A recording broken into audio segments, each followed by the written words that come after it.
everyone to Women Focus Canada's networking reception event that is part of our Youth Civic Engagement program. My name is Anika Bather and I will be one of your MCs for the day. I'm a life science student going into my 4th year at Queen's University, and I have a growing passion for civic engagement, equity, and inclusion, and I'm currently volunteering for Women Focus Canada. I look forward to the enriching conversations that we'll be having today. Hi everyone, my name is Timi Oyinkusaya Deomi. I'll be one of the co-moderators for today. I'm in my 3rd year of biomedical sciences, and I'm very passionate about women, youth, and children in Canada and all over the world. And I hope that this program today would help us, have conversations about how we can hopefully enrich one another. Thank you. So before we begin, we would like to acknowledge the traditional people of this land, the Anishinaabe, the Haudenosaunee, the Wendat peoples, and specifically the Mississaugas of New Credit First Nation. As such, we are guests on this space, and it is our shared obligation to respect, honor, and sustain this land. Women Focus Canada recognizes that Indigenous practices of health and well-being have been in place in this territory for over 10,000 years and are maintained to this day.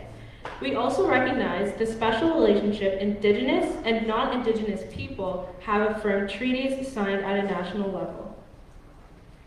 So just for a little introduction on Women Focus Canada and our mission and vision. So Women Focus Canada is a non-profit organization dedicated to the relief of poverty through delivery of transformative programs. Our mission is to relieve poverty by providing basic needs to those that are most vulnerable in Canada, and we strive to discover, learn, empower, and inspire lives and envision a country where female-identifying individuals have an opportunity to achieve their fullest potential and participate in all aspects of life. First up, I would like to introduce you all to the founder and CEO of Women Focus Canada, Dr. Oluremi Adewale.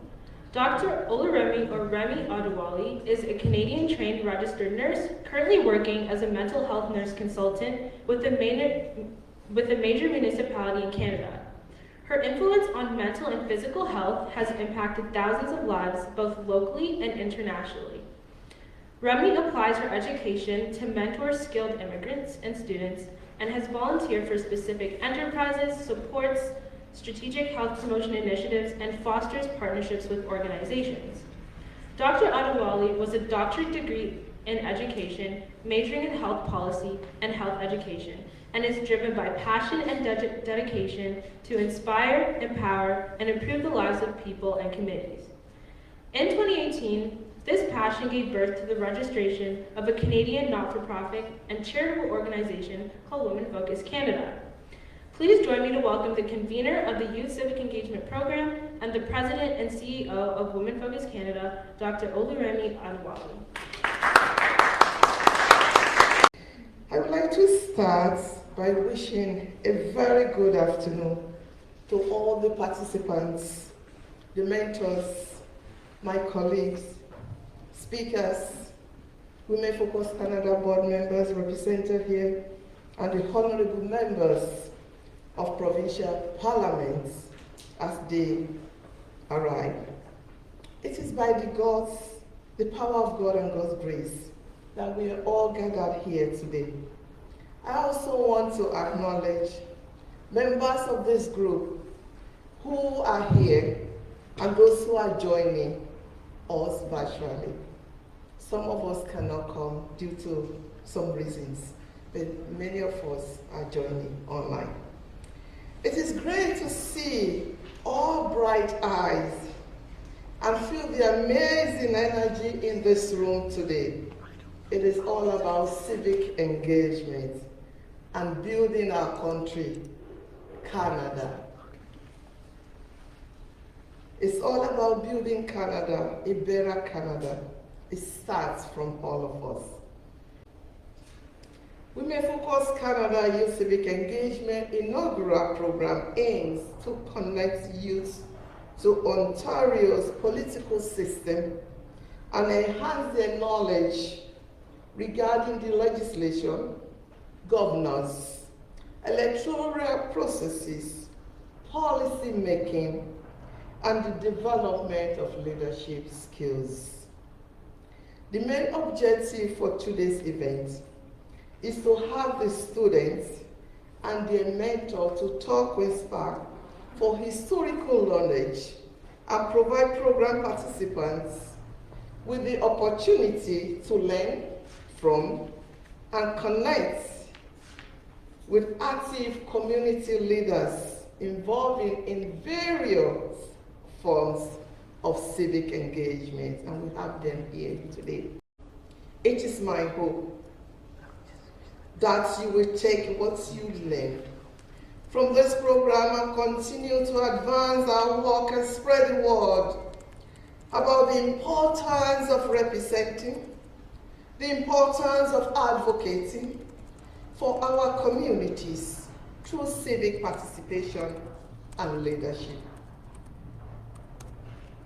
And to all our MPPs, Women Focus Canada will be reaching out to you to have the youth in your constituencies be part of our programs moving forward. I would like to remind you that civic work is massive, but what's the challenge? The road ahead is long, but we are lucky to have the collaborative partners to support and uplift each other along the way. As you walk this path, do not forget to continue to invest in yourself as well. Be intentional about your commitment to self-care and nurture a reflective practice. In other words, build a support system you can lean on.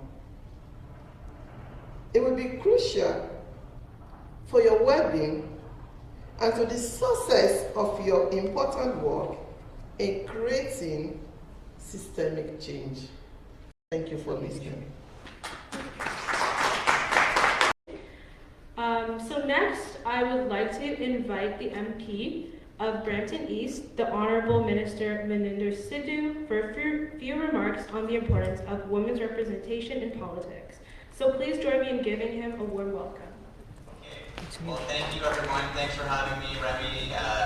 Dr. Remy, it's important for the work that you do in bringing the community together for great causes. I'm here in Ottawa, so unfortunately I'm not able to be there in person. We're getting ready for question period here, and so I'm going to have to jump off in the next 60 seconds. But really just want to say thank you to all of you guys for your hard work. I know Dr. Remy has been a leader, a voice of leadership in our community for gender equality, especially in Brampton and in the GTA. Myself, I have 2 daughters at home, and I know when they see strong women in politics, they're inspired. I never want them to feel like just because they're women, they shouldn't be able to get involved. And so it's women like Minister Jolie, our Foreign Affairs Minister, Minister Anita Nund, our National Defense Minister, Minister Chrystia Freeland, our Deputy Prime Minister, and our Finance Minister. It's these type of women that step forward and inspire so many to help them feel empowered, and really just opening the door for other women. It's very important not only for women in politics, but also for the next generation to come. After the federal by-elections in October 2020, we had MP Marcy Ian and MP Yara Sachs get elected into the House of Commons, and for the first time in the history of Canadian politics, there are over 100 elected women in the House of Commons, which shows that we have come a long way, but there's so much more to do. And I know our party and our government will continue to empower women, whether that's in politics, in business, through our women's entrepreneurship strategy and different advocacy initiatives, but also on the world stage. So I'm the Parliamentary Secretary to the Minister of Foreign Affairs, where we work on gender equality and women empowerment around the world. It's important to ensure that women and girls around the world are given the same opportunities that we have here in Canada. So really, I hope to continue this conversation with you in person. Thank you, Dr. Remy, and thank you for the amazing work that you do with Women Focus. Engaging in a youth organization like this is just what our great province needs when it comes to engaging more youth to become involved in civic engagement. It's so important. Even when I was a lot younger than I am now, when I was 16, 17, I used to volunteer in organizations like this. That's what really gave me the confidence and the energy and the vision to aspire to become a member of provincial parliament. It is a great pleasure and privilege to be here as your MPP here today, and I'm so proud that you're one of our constituents that are launching and spearheading such a great initiative like this. So to all of you here today that took time out of your busy schedules, away from work, away from your families, to come in and do this civic engagement and learn about politics, I really thank you, and I really appreciate you taking the time out and coming down to Queen's Park today. And you couldn't have picked a better day to come out because there's so much politics going on today, especially with the recent appeal, Brampton and Mississauga and Caledon being separated. So if you're walking around the halls, you'll probably see Mayor Crombie here, Mayor Brown, Mayor Annette Groves, they're here. A lot of our councillors are here from Mississauga, Brampton, and Caledon as well. So you'll be able to meet just not only your members of provincial parliament today, but you should be able to meet, as you see around Queen's Park, your city councillors, your regional councillors, and your mayors as well. So it's a very exciting day here at Queen's Park, but I want to bring it back to the great work that you guys do as a group as a whole in terms of coming together and building youth engagement. That's so crucial for the future, because right now when we take a look at the political landscape, it's young people that are not really paying attention to what's going on to their civic matters, and it's groups like yours and volunteerism from students like you that go out and drive this campaign forward. So when you come here today and you go home and you learn something new, and you share that with your friends and family, when you go sit down, have a coffee, meet up, or talk about how your day goes, you're able to pass that knowledge on to the person next to you, and that knowledge just free forms and flows to thousands and thousands of people, and people are inspired by everybody. You don't have to have a special designation like me that says MPP to be an influential person or activist in your community. All of that doesn't matter. What matters is how vocal you are in terms of making your community better, making your area better, just like the great inspirational work Dr. Remy is doing. It's an amazing job that what you've done in order of getting everybody together, bringing them here. I know organizing this wasn't easy, and I'm always glad to help and support your organization for the very important work that you do. So thank you for having me here today with you. Like always, my office is always available to assist and help any of you for any reason whatsoever, if it's just getting involved here in Parliament or any specific Ontario government issue that I can. So next, I would like to introduce our first keynote speaker of the afternoon, Hayat Owise. Hayat Owise is a youth advocacy associate with Plan International Canada, focusing on advancing women and children's rights. She's also a young delegate for Canada, partnered with Women Deliver, and an 1834 Global Fellow with Operation Black Vote Canada. Recently, she completed her Bachelor of Arts in Canadian and Political Science Studies and is pursuing a Master of Arts in Environmental Education and Communications. Hayat specializes in feminist foreign policy research and has delivered a policy brief to Global Affairs Canada on African. A lot of social movements, I saw a lot of protests, I saw a lot of action happening in Ottawa compared to other major cities. And I also noticed that there would be like caravans that come from rural neighborhoods or from reserves that Indigenous people would have their chiefs come and represent and speak for them. And I really did enjoy that, living in Ottawa, because to me it also brought a new perspective. And now that I've come to a close with my undergrad journey, Ottawa and Mississauga have both really taught me what it means to progress in not just having our voices heard as women, as Black people, as a Muslim, and being identified very visibly. We're also having to uplift our voices as well, and I appreciate that. I named so many based on the connections I've made through organizations like Women Focus even. It allows you a platform to speak directly to decision and influence makers. And I think it's valuable that we're here today, collectively, to know and make those bridges possible. And a little bit about myself, even though I get nervous talking more and more about myself. But I do want to talk about my wins and celebrate them in some way. And it was a moment with Operation Black Vote Canada, where I co-authored a feminist foreign policy paper. And during that time, we were the first cohort for 1834 fellowship, and we collaborated with other universities like the University of Calgary or the Mike School of Public Affairs here at UT to have 10 female students come to Toronto and participate in a global summit. The global summit included leaders that spoke from the OECD or the World Bank or the IMF group, and it also opened the perspective again for me in terms of Just another thank you to Haya. Your enlightening presentation on breaking the mold, how young women can shape a new political landscape, was truly remarkable and empowering, and I appreciate that you took us through your journey and how you got here today. Your commitment to breaking barriers and shaping a new political landscape serves as an inspiration to us all. So let's give a round of applause once again for Haya. Because that separation did not exist outside of the four walls of the classroom. People are often shocked when I tell them that my first experience with discrimination was in an Islamic school, approximately 2 weeks after my mom's advice, proclamation, forecast. However, we decided to classify my mom's very astute statement. It was the moment that another Muslim boy called me the N-word that I realized that I was not only going to be perceived differently, but I was going to be treated differently, both within and beyond the Muslim community. That illuminating moment at 8 years old was my first and most vivid memory of intersectional violence and discrimination. In reflecting on these milestones, a key piece of advice that I would offer is to make spaces of change for yourself. If you're looking to get involved in your community, or you're trying to volunteer or activate about a particular issues, but can't seem to find a space where you fit, create that space for yourself. For a long time, I felt that I was screaming to avoid about the issues that I was passionate about, and I channeled that into creating a space where I can be heard by using skills I already had. So social media and having a strong community engagement is something that I had, so I used that to create the IMS movement.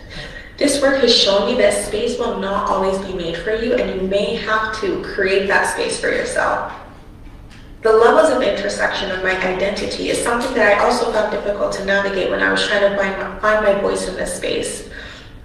The compounding narratives being imposed on me by being a Black Muslim woman is an incredibly unique experience, and it took me a while to realize that this unique experience could be a driving force for change. Something that drives me to continue in this field is the quote that if you are not at the table, you are on the menu. So this means that as young women, if we are not present to participate in discussions or in these big, powerful spaces, we are most likely the subject of these discussions and could potentially be affected by these outcomes. Our voices matter because our input matters. Our input matters because our experiences matter. Our experiences matter because they are unique to us, and our uniqueness is what ensures that the right type of change is being made the right way. Thank you so much for listening.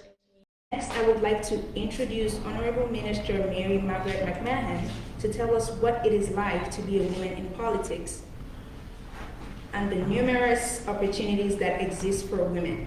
He was going to be the one in politics, but then he got scared. Says he doesn't have a thick enough skin, which I have a very thick skin thanks to my brothers. I did a bunch of things, went to school, I lived in Japan. We had a Japanese exchange student live with us in high school, and then I lived with her after university. Even back and forth, we've exchanged kids. She was in my wedding party, I was in hers. And then I was director of some language schools in Toronto. Then I stayed home with my kids for 9 years. And I can't sit still. I have 2 speeds, full throttle or sound asleep. So I was just changing things, like just walking up and down the neighborhood with the clipboard. I started a farmer's market because I was worried about food security, and started a bike group and a tree group and a residents association. And because I'm a little bossy, and so I'd be walking up and down the street with my clipboard, and I swear to God, my neighbors would be like running inside their houses, slamming the doors, like, look out, she's gonna tell you what. Before we continue, I would like to thank Mr. Johnson Babalola, one of the WFC directors. If he's here, could you please stand up and... Next up is another keynote speech on the importance of self-development as a young female, presented by Anita C.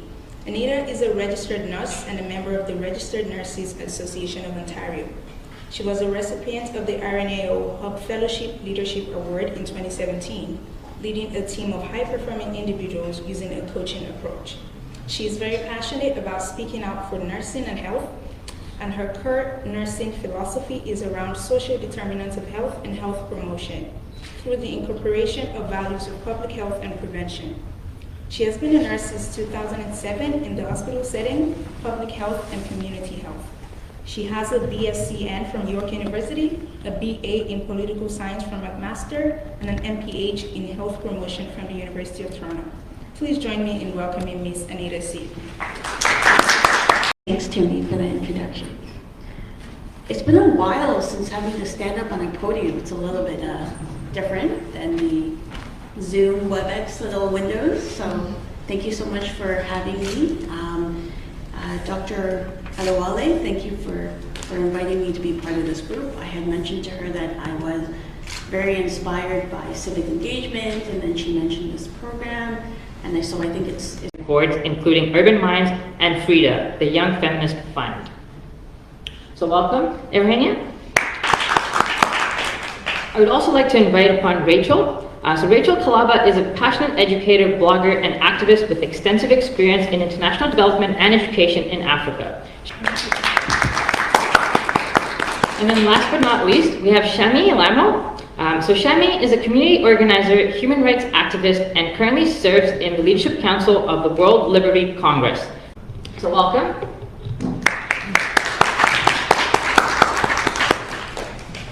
So I'd like to start off by asking all of our panelists to just introduce yourselves a bit more. I know we just did go through some bios, but maybe you could touch a bit about on some of the work you're doing and some of the current initiatives that you were partnering with. And we can start from Anthony.